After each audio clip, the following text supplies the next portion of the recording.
Hiya, this is just a quick video to that I felt like that I had to do for Eric and his son Nathan. This is basically not an update, but just to let you know the truth about Danny Tomo and Tommy Robinson, and the truth and how corrupt courts and the police and everything are. I felt I had to do this for both Eric and his son. Now, you all know Eric. This is Eric. You all know him, and you basically know his story. Well, I'm going to share you some information that I've got and let you know a few things about what I know about his son's trial and Nathan doing 9 years. Now, you know that Nathan's doing 9 years for a crime he didn't commit, and on a crime where there was no evidence, or a crime that was, or a court, should I say, that was corrupt, a judge that was corrupt, a court where his barrister was actually told to sit down and shut up because he was working from the wrong law book. I myself, as an independent witness, sat there every day at every trial that he was at, the 3-day trial, and I see what went on, and I was gobsmacked. I just couldn't believe. And for the fact that there was an officer sitting on the jury who handed a piece of paper to the usher to let the judge know that she knew the police officer that was on the case, and that she should have been taken out because she was herself an officer, and the judge just let the case continue. Well, I'm going to start off with back in January 2018, Nathan's ex-partner, who's the mother of his children, actually admitted to lying in court and setting Nathan up and committing a big offence. Now, the police have this evidence and have had this evidence stuck in a drawer since January 2018. That's what, 16 months ago, 18 months ago? They've had it stuck. Now, I'm going to show you and read you some statements and show you proof of these text messages to state that Nathan's ex-partner, the mother of his children, had lied in court to get Nathan 9 years. Now, these, I have them here on witness statements. I'm going to read them out, and then I'll show you a few bits. Now, this is a statement of witness. I won't say the names. I'll bring you the names out, but this will give you the gist. It says, dated day 17th of May 2018. I reside with my partner at the above address. I'm aware that my partner has a son by the name of Nathan Stather from a previous relationship. He has recently been sentenced on the 17th of May to a period of 9 years imprisonment for an allegation of assault and kidnapping. He has always denied the allegations. He was convicted after a trial. I'm aware that the witness in this matter, Abby Gray, who is Nathan's ex-partner and the mother of his children, whom I know personally as my partner's son, has children to her, and they are therefore our grandchildren. We visit on occasions. I would also like to add that we have taken Abby on occasions to see Nathan while in prison.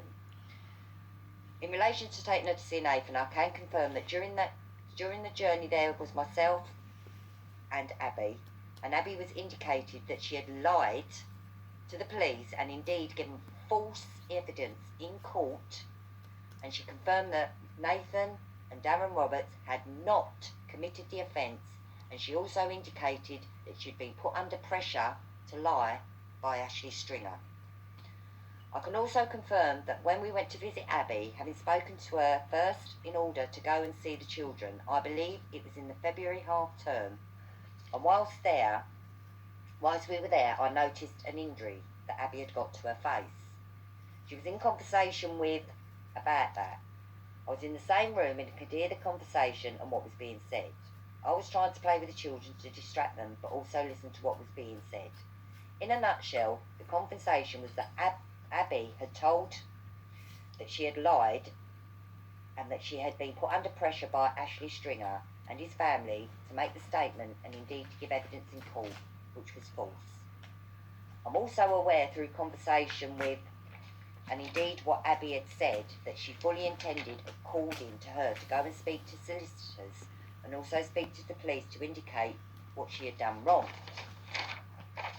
I've also seen messages on phone that Abby has sent that she has, all intents and purposes, admitted that she has committed a serious offence and that she was going to go to Romarsh or Sheffield Police Station to put matters right, but she never did. I am willing to attend court should I be required to do so. I am a man of good character and have no previous convictions. That was one person. And then I also had a statement of witness from another person stating that I and the mother of Nathan Staver, who has recently been sentenced to 9 years, he's always maintained his innocence. My son Nathan Staver was accused of allegations of assault and kidnap together with a man by the name of Darren Roberts. I'm obviously in contact with Abby Gray due to the fact that she and Nathan have children together, and they are obviously my grandchildren. I would add at this stage that both myself and my partner have visited Nathan on a number of occasions whilst he has been on remand at Marshgate. Indeed, Abby had asked to go with us on one occasion, and whilst we were being en route to see Nathan, she indicated in the car in front of myself and my partner that she has lied in relation to what she told the police concerning Nathan and Darren involvement, and that she was sorry and that she intended to do something about it, i.e. go and speak to the police and put matters right. On one occasion we visited her home address in order to see the grandchildren, nothing more, nothing less, and she's never been put under any pressure to have lied. On one occasion we have travelled from Leeds in order to see the grandchildren, and we had asked her if we could come in order to take the grandchildren out. I believe it was February half term. Both myself and my partner attended, and we noted that Abby had an injury to her face. We asked what had happened. She indicated that Ashley Stringer had assaulted her. Now at the time Ashley Stringer was her new boyfriend. She then went on to say and admit that she had lied and that she had not seen Nathan or Darren do anything in relation to Ashley. Now Ashley is the lad that is supposedly been kidnapped, beaten up, stabbed and left Manvers Lake. So Abby's actually turned around and said that she lied and that she had not seen Nathan or Darren do anything to this Ashley Stringer, and that she had been pressurised by Ashley Stringer and his family to make a statement or story up in relation to Nathan and Darren Roberts. I was obviously mortified. My partner also heard the above and will provide a statement. She said that she was going to try and put matters right. She had been saying that she would put matters right for a long time, and the fact that she didn't subsequently led me to report the fact that she had perverted the course of justice. I'm aware from the subsequent conversations with her that she went to see a solicitor in Sheffield, and they told her that she had committed a serious offence, and that she could and most certainly would go to prison in relation to the above of lying. She told me after the event and emotionally blackmailing me, saying such things as, would Nathan want me to go to prison? I had a conversation with her that if she had been put under so much pressure to tell lies, she should tell the police and obviously then understand that she had been assaulted by Ashley Stringer. From there on in, she kept promising that she would go to the police. She even told me that she was going to go to the police station and give a statement and mention to the police where she intended to go. Obviously, she never went. I have text messages on my phone, and then she gives her telephone number, and then she gives Abby's telephone number, and she's saying that they're stored in her phone, and a conversation that was going on between them, with her admitting that she had lied. That she had lied commences on the 4th of April, and that I will get the messages and screenshots and copied and sent to the police. She says, if they don't decide to keep me in though, because don't forget I caused an offence or committed an offence, and it's a big one. And then she goes on to admit in the text messages. Now I've got copies of these text messages here that are also given to the police. These photocopies of text messages admitting and there's quite a few, there's several pages admitting to the fact that she had lied to the police, and it goes on and on and on. Now, the police have had these in their hands since, obviously, the 17th of May 2018, which is 16 months. Now, this statement, with her saying that she was lying and was put under pressure to lie, should have Nathan out. Nathan was committed without any evidence, with nothing, no forensics, nothing. The man, or the two lads that have been accused and are now doing 9 years, should not be in there. This is proof they should not be in there. But no, they're still sitting in there.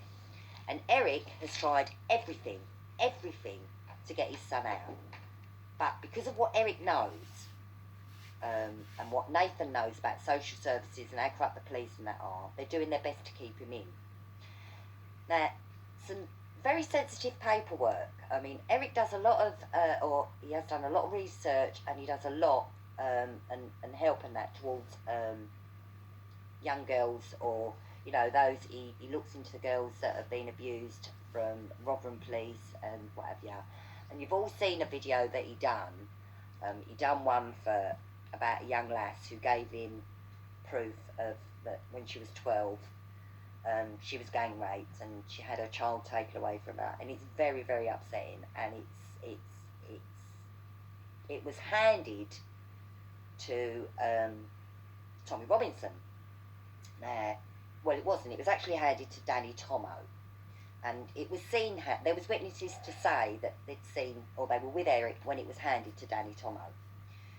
Now, Danny Tomo and Tommy Robinson lost this paperwork, or so-called lost it.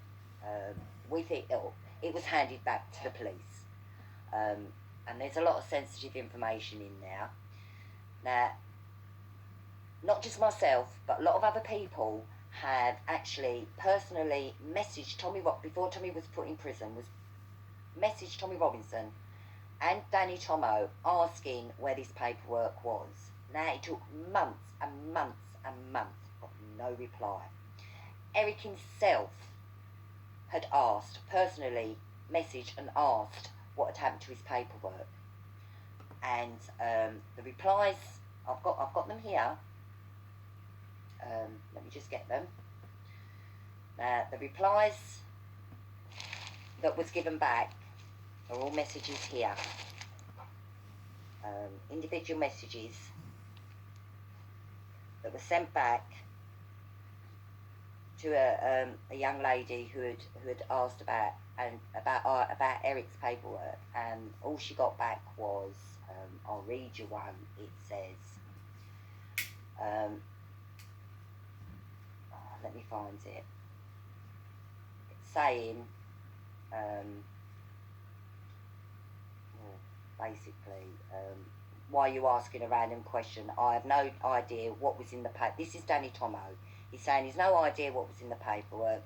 He just handed it to Tommy Robinson, and he's passing the buck, basically, saying that he didn't know what was in there, and it was given to Tommy Robinson, and Tommy Robinson left it in a pub or whatever.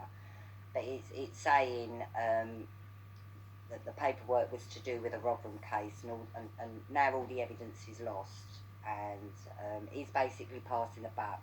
But he actually says that all his reply basically was, well, the paperwork was lost, not my problem. You know what I mean? Now, these are two men, or supposed to be upstanding men, that or Tommy Robinson's supposed to be in prison for doing this about child gangs and child rapists and everything else in Rotherham and what have you. And he had this paperwork, which is sensitive to that, with names, numbers, everything in it, any personal details of this young lass. And they couldn't even, well, I'm gobsmacked that they've even lost it. They've even lost it. And it's, you know what I mean? I cannot believe that this man, who is supposedly for the people, has lost such sensitive paperwork, just left it lying around. And to get a reply back saying, well, it's lost, I don't know, you know, what do you want me to do? I think that is downright disgusting. And because of this, Eric has suffered atrocities. He's had poison put through his letterbox. He's had his brake pipes cut. He's had death threats from his children and his grandchildren, saying they're going to swing him from a rope. His text messages just basically threatening him, and you know, his life. I mean, his life's been at risk. The man has lost everything supporting this Tommy Robinson and his rallies, getting coaches to go to his rallies, doing everything he possibly can for this man, and this man has fucked him off. It's a fucking joke. But this is really winding me up now, because I know a lad is doing 9 years for nothing, and he shouldn't even be in there. And I know the police are wankers. They're utter fucking wankers. They've done nothing.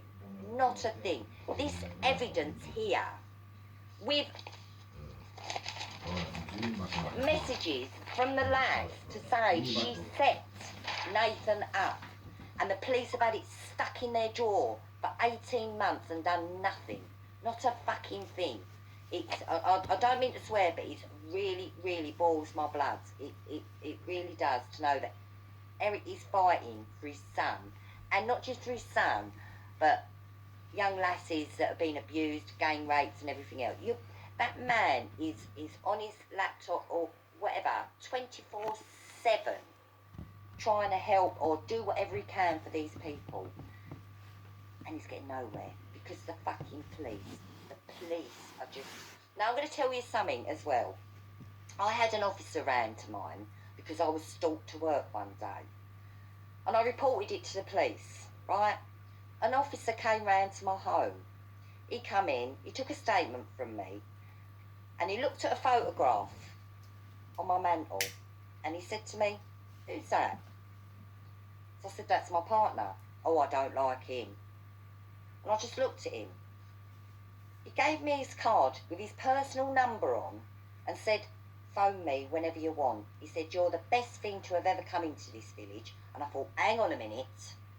I'm reporting that I've been stalked and you're coming on to me. That's how corrupt the fucking police are. That's how sick they make me.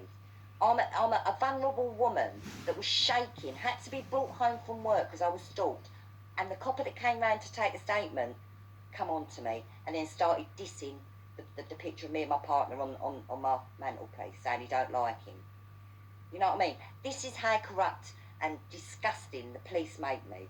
And as I said, and I can't keep emphasising this enough, Eric has literally, he's lost his life. He's lost his life. He's lost everything.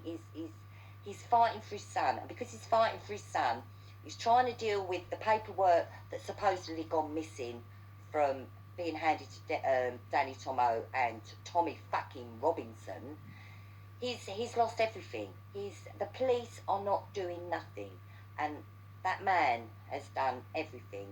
He's like I said, I can't keep saying enough. But what he's done for Tommy Robinson, getting his rallies together, organising stuff, supporting him, getting all his followers, sharing his stuff, everything else, and the man treats him like that, and all he gets, or all he's got, from the last 18 months of when his paperwork went missing and everything else is, what do you want me to do? It's gone missing. Simple as that. Don't give a shit. Now, he's supposed to be the man that's leading you forward, being an MEP and everything else. He's not an MEP, he's a piece of fucking shit. Now, I'm going to stop now because I've gone on enough. But that's just to let you know my thoughts of being at that trial, watching that trial with Nathan's son and how corrupt it was. How his barrister was told to sit down. How his barrister actually at the end threw his hands up in the air and turned around and said, "What's the point of me being here? I can't do my job." Every time he went to cross-question a witness or whatever, the judge told him he couldn't do it, sent the jury out, had a word with his barrister, and then that was it. We've tried to get the transcripts and everything from the court. They won't give them. They won't give them. And it's like, you're allowed your transcripts. You're allowed your audio. You're allowed It's your right. But no, they won't give it because they know they fucked up. They know big time that court was a kangaroo court. It wasn't even a real court. I'm telling you. There's only one law book. So how can you tell the barrister he's using the wrong law book? It's whatever.